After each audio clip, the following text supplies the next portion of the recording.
छत्तीसगढ़ में विगत कई दिनों से ज्वलनशील मुद्दे के नाम पर धर्मांतरण का मुद्दा उभर कर सामने आ रहा है। इससे पूरा बस्तर संभाग बीते दिनों आप लोगों ने जलते हुए देखा। चाहे आप कोंडागांव की बात करें या नारायणपुर की बात करें, नारायणपुर में बीते दिनों पुलिस अधीक्षक सदानंद सिन्हा जी का भी सर फोड़ दिया गया था और इससे अभी भी नारायणपुर अलर्ट मोड पर है। इसी बातों को लेकर वास्तविकता को जानने को लेकर सीपीआईएम की पोलिट ब्यूरो एवं पूर्व राज्यसभा सांसद मैडम वृंदा कराट मैम यहाँ पर उपस्थित हुई हैं और उन्होंने फैक्ट एंड फाइंडिंग टीम एक गठित की और यहाँ पे स्वयं वे जांच करने के लिए आई है। आइए जानते हैं कि क्या कुछ उनको जांच करने में मिला, क्या कुछ धर्मांतरण की वास्तविक सच्चाई सामने उभर कर आई है। मैम, सबसे पहले तो छत्तीसगढ़ की पावन धरा में आपका बहुत बहुत स्वागत है मैम। मैम, ये बताएंगे कि आज आप यहाँ पर अपने छत्तीसगढ़ दौरे में कांकेर, कोंडागांव और नारायणपुर आज आप आई हुई हैं मैम, तो क्या कुछ उद्देश्य को लेकर आप यहाँ पर आई है मैम? नहीं, हमारी पार्टी छत्तीसगढ़ में उनसे डिस्कस करके, जो हमारे राज्य के हमारे साथी लोग हैं, तो हम लोगों ने तय किया कि ये जानना बहुत ज़रूरी है कि ये अचानक ये सब कैसे हुआ। हम लोगों ने दिल्ली में भी अखबारों में थोड़ा बहुत जो आया था, लेकिन बहुत हल्के तरीके से रिपोर्टिंग हुई। हमने सोचा कि वास्तविकता जानने के लिए ज़रूरी है।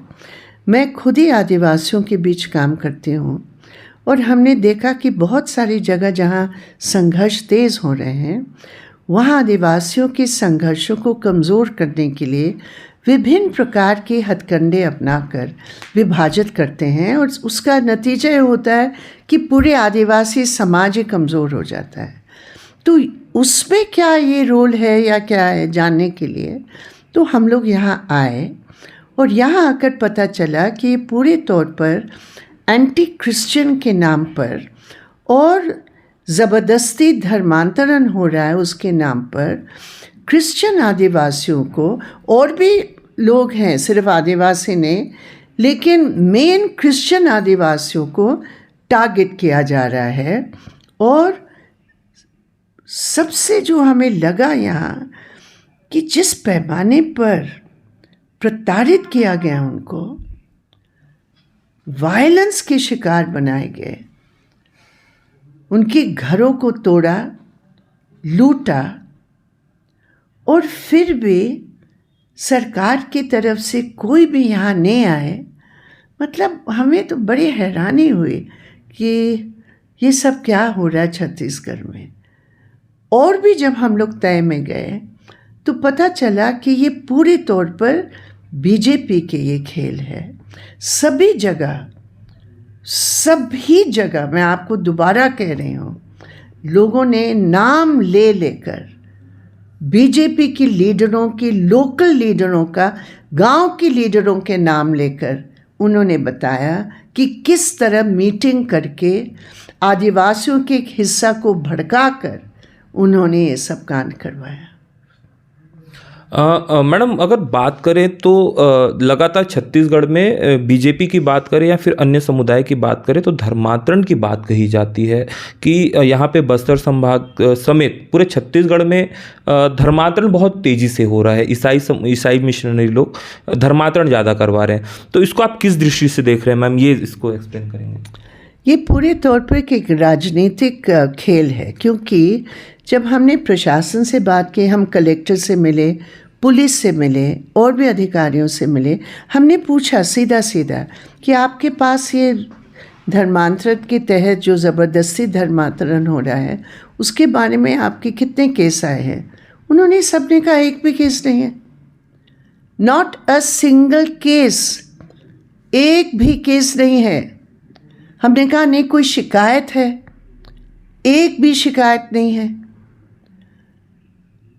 फिर ये धर्मांतरण की बात कहाँ से आती है, क्यों आती है? हमने पूछा उनसे, उन्होंने कहा कि राजनीति ज़रूर है मैडम, आप खुद ही जानते हैं।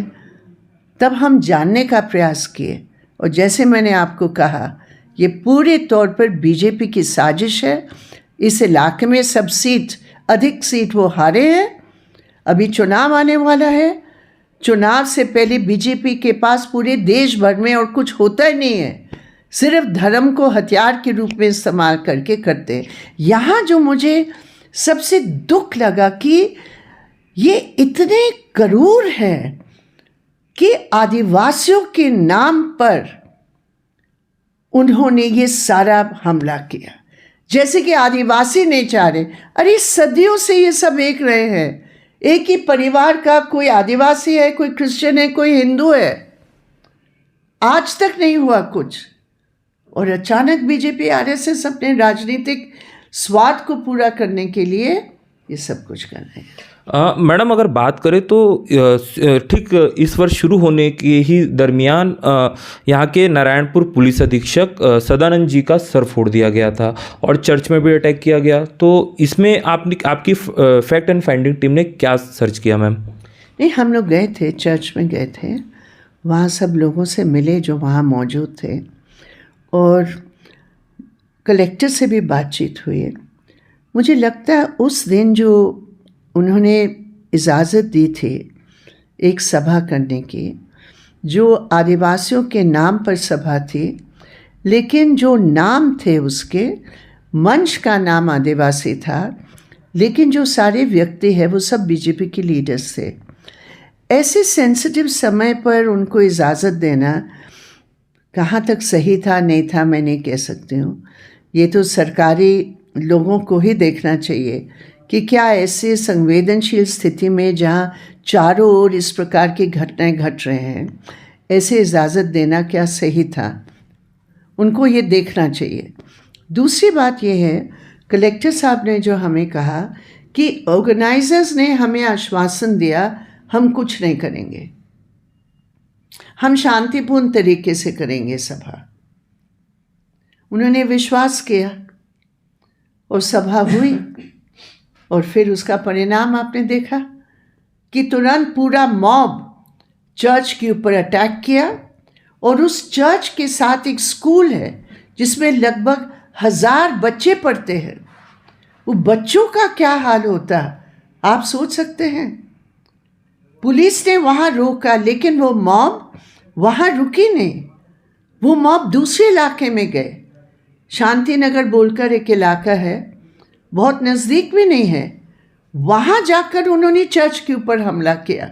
उस दिन लगभग 4 चर्च, छोटे छोटे प्रार्थना घर जिसको वो कहते हैं, उस पर हमला किया। और वहाँ जो एक टीचर, 2 टीचर है, मतलब हस्बैंड और वाइफ, उनके घर को उन्होंने तोड़ा। वहाँ 5 कमरे थे, वो 5 कमरे को बिल्कुल उनके सब खिड़की दरवाजे सब कुछ तोड़ ताड़ के, मेरे पास फोटोज़ हैं उसके, और एक भी चीज़ उनका बचा नहीं। लगभग 10 लाख रुपया का नुकसान हुआ। तो ये मॉब को पूरी इजाज़त कैसे मिली? चर्च का भी सत्यानाश किया।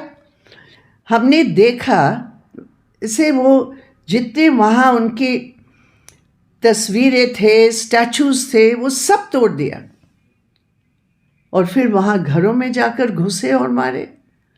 तो ये एक शांतिपूर्ण इलाके को डिस्टर्ब करके आदिवासियों के नाम पर आप एक समुदाय को अपने राजनीतिक मुद्दे के आधार पर तुम इस तरह प्रताड़ित करोगे, ये बिल्कुल संविधान की धज्जियां तो उड़ाई गई है, इंसानियत की भी धज्जियां उड़ाई गई। मैडम अगर बात करें तो जब से यहाँ पे जिस प्रकार की हिंसा भड़की, तो उसके बाद ही सिर्फ ये बात बोला जाता था कि 2 गुटों के बीच में मारपीट हो रही है, जबकि ये 3 महीने से इसी प्रकार का कई बार पुलिस थाने में शिकायतें की गई, कई प्रकार से लोगों की नामजद रिपोर्ट दर्ज की गई, परंतु किसी भी प्रकार की कोई भी कार्रवाई होती हुई नहीं दिखी। इसके बाद भी जब बीते, अगर 18 तारीख की अगर बात करें, 18 दिसंबर की बात करें, तो 18 दिसंबर को भी 14 गांव में लगातार इसी प्रकार की हिंसा हुई और वहां पे लोगों को गांव से निकाल दिया गया था और उन लोग यहाँ पे नारायणपुर में एक स्टेडियम में वहाँ पे शरणार्थी बन के रह रहे थे मैम, और कई दिनों तक रहे। तो मैडम यहाँ पे आप शासन या प्रशासन की भूमिका को किस स्थिति में देखते हैं, किस दृष्टि से देखते हैं मैम? नहीं, कहीं प्रशासन ने बचाने का भी काम किया। जो हमारे पास रिपोर्ट्स हैं कि कई जगह पुलिस ने उनको बचाने का भी काम किया। तो ये हम नहीं कह सकते कि सब जगह, जैसे बीजेपी के प्रदेशों में होता है कि पुलिस साथ ही मिलकर पीट रहे हैं और मार रहे हैं, वहाँ मैं नहीं ये कह सकती हूँ। लेकिन मैं दूसरे तरीके से अगर हम देखें कि जिन लोगों ने हमला किया वो महिलाओं को भी टारगेट किया, और हम ऐसे महिलाएं से मिले जिनको इतना ह्यूमिलिएट किया गया, मतलब उनके और महिलाओं के द्वारा उनको वस्त्रहीन करने का प्रयास किया, और उस अवस्था में पूरे गांव में घुमाने का उन्होंने प्रयास किया। उस समय पुलिस थी नहीं, और उस समय पुलिस और प्रशासन ने सोचा कि अब ये वापस चले गए हैं तो सब कुछ ठीक हो गया। तो ये तमाम जो एक सतर्कता की ज़रूरत है, उसको मुझे लगता है उसमें अभाव ज़रूर रहा है। तो मैडम, चूँकि अगर बात करें तो आपने स्थितियाँ परिस्थितियों को आपने पूरा रियलाइज़ किया, देखा है, तो अब शासन प्रशासन को और किस प्रकार के कदम उठाने चाहिए ताकि जो एक शांति प्रिय अगर कहें या फिर सौहार्द, समाज का सौहार्द बोलें, तो किस तरीके से बना रह सकता है? देखिए, जिन लोगों ने ये सब करवाया उनके खिलाफ सख्त कार्रवाई होनी चाहिए। अभी भी बीजेपी लीडर्स हैं जिनके नाम लेकर, जैसे एक्स एमएलए हैं जो यहाँ आपके कांकेर और उस खंडा गांव इलाके के, जो वो पूरे वहाँ लीडर बने हैं। यहाँ भी जो बीजेपी के पूर्व सांसद या मंत्री या एमएलए रहे हैं, तो उनके नाम इसमें हैं। तो कम से कम पुलिस और प्रशासन को इसके बारे में बहुत सख्त जांच करने की ज़रूरत है।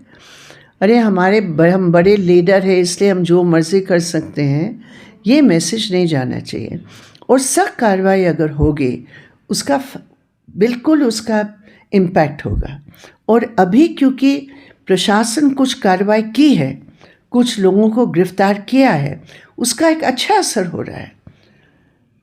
एक शांतिपूर्ण तरीका बनाने की जो पहले था, ये बात नहीं है कि यहाँ हरदम इस प्रकार की दो कम्युनिटी के बाद, और ये दो कम्युनिटी की बात इतनी फालतू बात है, माफ़ कीजिए मैं ऐसे शब्द इस्तेमाल कर रही हूँ, लेकिन इतनी बकवास है।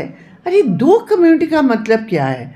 एक कम्युनिटी को आप टारगेट करें, उसमें दूसरी कम्युनिटी को मैं नहीं कहूँगी, मैं कहूँगी राजनीतिक स्वार्थ के आधार पर तुम एक कम्युनिटी को टारगेट कर रहे हो, धर्म के नाम पर तुम झूठे आरोप लगा रहे हो उनके ऊपर कि ज़बरदस्त धर्मांतरण हो रहा है। तुम्हारे पास एक केस नहीं है, तुमने 60-70 गांव में इस प्रकार की घटनाएं घटाई है,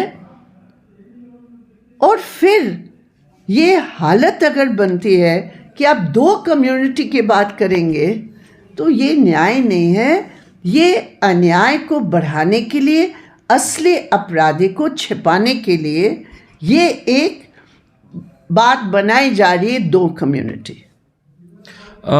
मैडम, एक आखिरी क्वेश्चन है मेरा। मैडम, चूँकि छत्तीसगढ़ प्रदेश सरकार ने यहाँ पे राष्ट्रीय सुरक्षा कानून को घोषित कर दिया है सांप्रदायिकता फैलाने वालों के खिलाफ, मैडम इसे किस दृष्टि से देखते हैं आप? देखिए, एनएसए वगैरह इस प्रकार के कानून, हम उसके कभी भी पक्ष में नहीं हैं। अधिकतर ये कानून दुरुपयोग ही होते हैं। हमने देखा यूएपीए बनाया है, हाँ यूएपीए में बोलते हैं कम्युनलिज्म के खिलाफ, लेकिन जिन लोगों को गिरफ्तार किया गया वो सब निर्दोष लोग हैं। तो कानून सख्त होने चाहिए, कानून के तहत कार्रवाई होनी चाहिए। अब ये एनएसए का क्या उसमें फ़ायदा होगा मैं नहीं कह सकती हूँ। ज़रूर ये है कि आजकल अदालत भी इस प्रकार के अपराधों को कभी कभी हल्के तरीके से देखकर तुरंत जमानत भी दे देते हैं। तो एक मिक्स्ड पोजीशन है। सरकार अगर सख्त कदम उठाना चाहती है, सरकार के पास कानून है, तथ्य है जिसके आधार पर इन सबको जेल में बंद किया जा सकता है।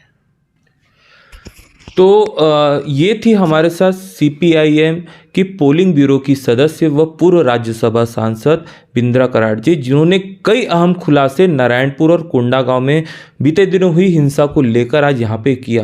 धर्मांतरण की बात भी उन्होंने स्वीकारी और कई इस प्रकार की जो फैक्ट एंड फाइंडिंग टीम उन्होंने जो गठित करके वो स्वयं उसकी नेतृत्व करते हुए यहाँ पर आई और कई लोगों से मुलाकात करके उन्होंने बातचीत किया और कई अहम खुलासे जो अभी आपके सामने किए।